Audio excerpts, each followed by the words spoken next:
What's up, people? Welcome to the Football Voices once again. This is me, Avi, and we're going to talk about a lot of things today. Over the last 2 days, there's been so much news and so little time. Uh, right on, right at the start, we're going to talk about the aftermath of the Super League, what's been happening, and there's one special mention from special stuff from Florentino Perez that's come up. After that, we're going to talk about the new Champions League format, followed by the protests that's been happening outside Old Trafford, for which I'm really, really happy about. Yes. And then we're going to talk about a kid from our neighbors, Phil Foden. Just how good is this kid? After watching yesterday's City game, my God, this guy is so good, and we have to talk about him. Okay, let's start now. First up, on the aftermath of the Super League, we have our very own Florentino Perez. I just thought we had some good stuff coming after like 2 3 days of negativity. I really thought we can get back to football, talking about football, football players, football managers, tactics, games, and all that. And this guy, as in Florentino Perez, has come, rammed his train straight in, and said, "Wait, mate, I have some quotes for you," and that is it. So I think he's given a press meet with the press people today, and he's come up with some really, really weird stuff. And this makes me think whatever he's been smoking isn't good stuff, because it's making him talk like really, really dumb stuff. If you want to get good high, just go to Amsterdam, smoke, and just not talk about football. Just go chill with your players, or chill with people around there, because whatever you're smoking right now, it's making you talk dumb stuff. Okay, so first up, he said that this Super League dream isn't over. He's going to have talks with UEFA, with making this something better, better product maybe. And I really don't know. He's just seen how batshit crazy people have gone over the past 2 days. I mean, this is probably the first and last time I might see fans of all clubs just leaving all bullshit, leaving all rivalry, and just standing in solidarity against this. And here he is coming up with new dumb stuff. I mean, we have to give this guy a medal for talking dumb things. Seriously, he's completely lost his mind. So basically, this is what he said. He's going to try and make this whole thing better, because he sees the Super League as a financial solution to all the clubs, especially the big clubs, because he feels that the health of the big clubs should be intact, and that's where the distribution of finances will be all right. This is another classic case of the rich and wealthy trying to get more wealthier and leaving the rest of the world in drains. You guys still in the drain, guys. We'll make more money. That's exactly it. That's exactly what he's talking about. So he's said pretty much that, and I'm pretty sure that nobody is going to buy it. And after that, he's spoken about some of the English clubs. Apparently, he's spoken about a club who actually wanted out of this Super League after signing a binding contract. I give a medal to this club, and I think it's our cross city rivals, Man City. Uh, I can't confirm you that, because he hasn't. I don't know why though. So basically, this one English club has opted out, and that spread out like a virus to the rest of the English clubs, and they all opted out. This is so funny, guys. This is so seriously so funny, and thanks to that English club, aka Man City. We all know about Man City, guys. They don't need any money. They already have all the money they want. I think probably they've realized that they've made a mistake in signing up for this. They probably thought, we've played good football, we've won leagues, let's try something new. And I think that's exactly why they've gone into this. And after seeing what has happened over the past 2 days, at least they had the sanity to accept where they've gone wrong, and just go boldly like a man and tell this guy Perez that we're out of it. And I really appreciate the Sheikhs. I'm in love with the Sheikhs right now. Followed by our very own Roman. We all know this guy doesn't mince words. He doesn't, do small talk. If he's in, he's in. If he's out, he's out. And he's clearly realized also that he's made a mistake, and he's wanted out of this. He said bye to Florentino Perez as well. So Basically, he's been dumbfounded by all the English clubs. Thank God. And I think the last to react would have been our club. I mean, my club, the Glazers. I mean, these Glazers. Oh my God! Sometimes I really feel that these guys are worse than Perez. I mean, you gotta accept at least that Perez has a pair of balls. That he's at least doing this with a straight face. He's showing himself up. It's instead of the Glazers, trying to do everything behind the scenes. Although this entire league was done behind the scenes, I still appreciate Perez for at least coming out and talking. Talking and at least standing, owning up to himself. Although we find it dumb, it's a trait that you would still appreciate. So that's it, guys. This is all that I think. There's more dumb stuff that he's come up with, which I'm not actually going to talk about. Enough of dumb shit, because like I said, we've had so much negativity over the past 2 days, and let's get back into real football. Okay, so followed by which, I think UEFA have come up with a new Champions League format, and I think it has 36 teams. That's a few more teams. Okay, I'm sorry, guys. So and it's not received well by players. I think Gundogan has come up and said that they'll be playing more games. Understandable from a player's perspective, but we have to think about what's actually real here. Because I clearly feel that changing the format of a league that has already been successful, whether it's going to change football, I really don't know. I don't think so, because the problem that we've had with football is with the corruption, or at least the corrupt people within the system, the footballing system, whether it's FIFA or UEFA. There are corrupt being what's happening to me. There are corrupt people being behind the scenes within the system, who are not doing what has to be done to the game. They're not letting the game move forward faster at a pace that it really has to. And UEFA, instead of working on clearing the system, making the system better, bringing in better people into the system, and making changes into the system, are trying to change a tournament. It's a tournament that's been successfully running. I don't think that this is going to help anyways, because the underlying problems in football are still there. Uh, the primary problem being, is there enough spread of the finances from the rich clubs and the poor clubs? No. They've brought in the FFP, which hasn't actually worked. We thought it will work, but the rich clubs are still finding ways to, loopholes within the system to do what they want. End of the day, it is the smaller clubs that are paying the prices.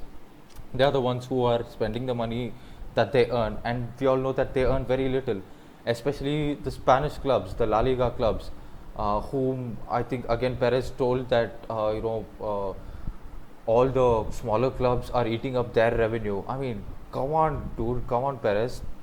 We all know the Spanish league is run in a structure where only the top clubs are able to take the TV revenue or the broadcasting revenues, which is pretty huge, and it is spread between the clubs that generate more revenue, which is probably Madrid, Barcelona, and Atletico. What would the rest of the clubs do? So UEFA, instead of looking at changing the format, should work on the Spanish league, how to spread the revenue for smaller clubs so that even they can be a little more competitive than they've been. And again, we've already seen back in 2005, 2006 corruption in Italian football. So this has been so common within football in UEFA or FIFA, and we all know about Sepp Blatter, right? So I don't even want to talk about him. So it's the corruption is still there, racism is still there. Instead of working on these things, I don't know what these guys are doing, changing the Champions League format. And we need to talk about racism as well. So they've brought in this, say no to racism, Black Lives Matter, and all that in the past and in the present. But has it changed racism? I mean, we've heard about racist news in, I think, Italian Serie A and all that, even after lockdown and post-lockdown, once football started. So what are they doing to stop racism, I don't think anything has been done. I mean, it's really hard. I understand racism is a really deep problem, but there are things that UEFA can do to stop it. Have they banned players who have been involved in racist issues? Giving a 6-7 game ban, how much is it gonna help racism? Get rid of racism? I really don't know. And for the racism that comes from the fans, how much strict action has been taken against these fans to not get into the stadium? We don't know. And then even if you stop all these, there is racism that happens in social media. I mean, just after a game of football, see, I mean, being a Man United fan, I know racism exists because there are times that people have criticized our black players like Pogba, Martial, Eric Bailly more than I think some of the white players in our squads. And it was so clear, I think, end of last season, some random guy from Old Trafford's crowd passed on racist remarks at Paul Pogba, where while United took good action of it, but I think it is not enough to stop racism at all. And even if it stopped from the stadiums, it is still happening over social media. I mean, these guys are keyboard warriors. You delete one of their profiles, they're going to come up with a new profile and going to start it once again. So I think there has to be like a tribunal sort of a thing that keeps in constant watch of these racist people on social media, and just keep ending it as it it's like weeds. You pull one out, something else is going to come up, but all we can do is just keep pulling it out until the entire thing is down to the ground. That's the only way we can do it. But like I said, racism is a deeper problem. uh, FIFA or UEFA or individual clubs can take strict action against it, but I think end of the day it's with us the people. I think it has to come from education. It has to come from how uh, kids are brought up by parents. Good parenting is what I meant. So this is where I think racism can be stopped. So I think UEFA and FIFA have to work on a lot of things, because when they try to work on grassroots level, I mean, they do a lot of campaigns in Africa and India and all that. Racism should be part of footballing education. What clubs do, what academies do, and FIFA or UEFA, I think, should bring in strict regulations within the grassroots, from the grassroots levels, to stop racism instead of changing Champions League format, which is not going to change football in any ways. It is just going to give a little more money to some clubs, but it's not going to change anything in football. That's what I feel. Okay, moving on. We're going to talk about the protests that's been happening at Old Trafford. Oh my God, I'm so happy, guys. Thank you so much to all the guys who protested. Uh, we need to talk about the Glazers here. I mean, they've been an absolute virus or an absolute parasite to the club ever since they came in from 2005. Uh, I think Sir Alex have blinded us from the real problem, that is the Glazers, because uh, this great man has given us so much success, so much moments, that it those became a way of life for us, right? From his time in 1986 to 2013, he's given us a way to watch football. Football became like an escape route for us fans, especially United fans. But ever since the Glazers came, you could see a change in Sir Alex's body language itself. Uh, uh, the Sir Alex I knew wouldn't be scared to splash the cash if it's necessary, if it's really needed. I mean, he's gotten players like, he's broken the bank so many times. He did it for Roy Keane, he did it for Berbatov, he did it for Sebastian Veron, he did it for Rio Ferdinand, he did it for Rooney, he did it for Ronaldo. He's done it for so many players if he thought there was a need. Right, but after 2005, it was so evident and it was so clear for us fans that he's not spending as much as he used to, because he wasn't let, and because the man was so good, he kept giving us titles. He even gave us a Champions League and a couple of Champions League finals. Sorry, guys. That we didn't really realize where the problem was until the just after the day he left, right? And after that, we've pretty much struggled um, every single day, changing managers, changing coaches, changing branding guys, changing marketing guys, bringing. But the real problem still exists, and these guys have been virus, and they've acted really, really cocky with this Super League thingy as well.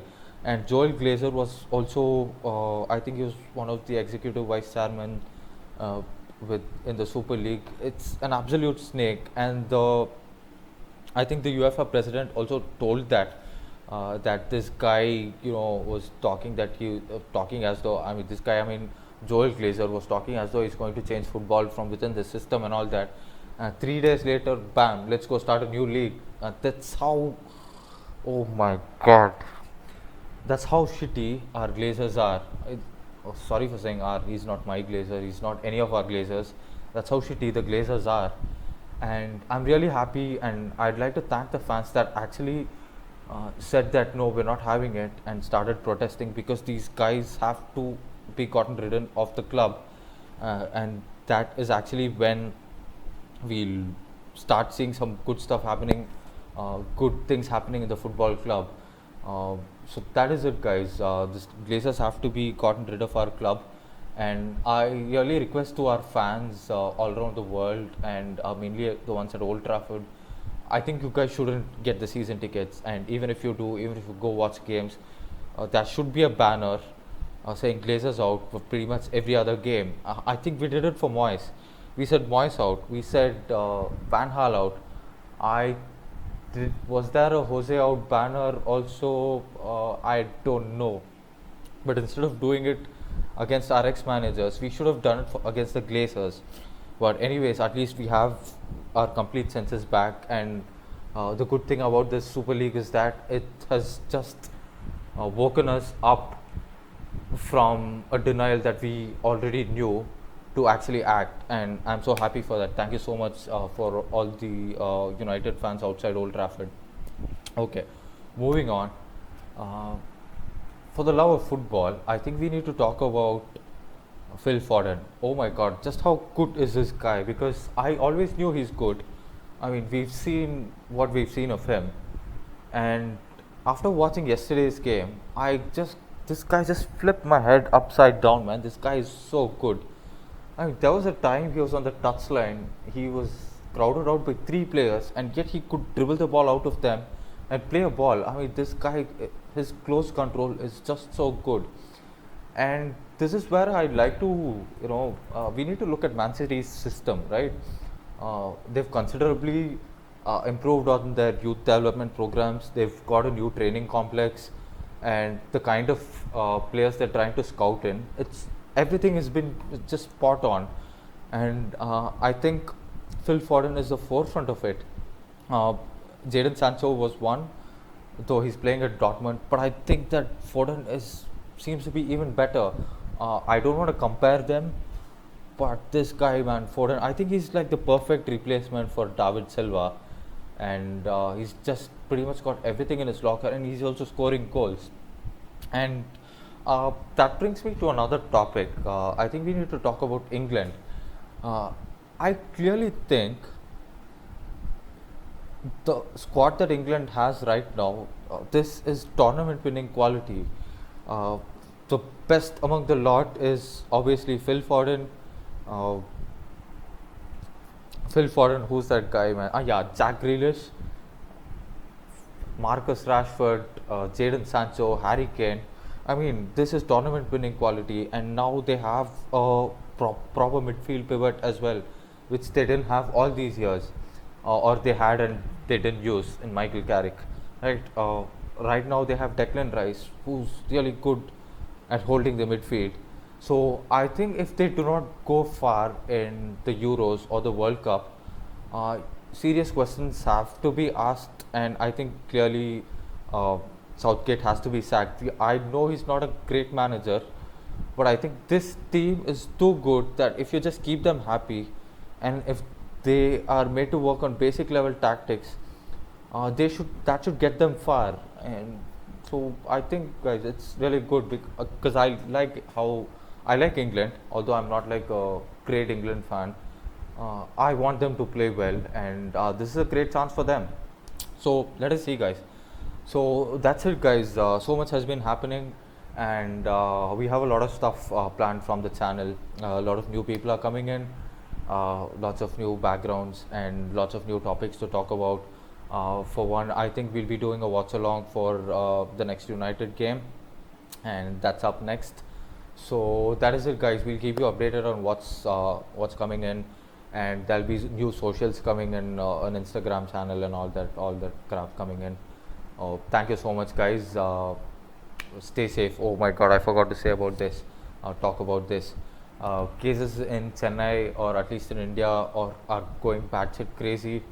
People are dying, and the crap that's been happening in hospitals, right? So please do not go out. Stay safe. Wear your masks. Keep distance. Because we need to protect ourselves, and we need to protect others as well. That's it, guys. Thank you so much. Love you all. Bye bye.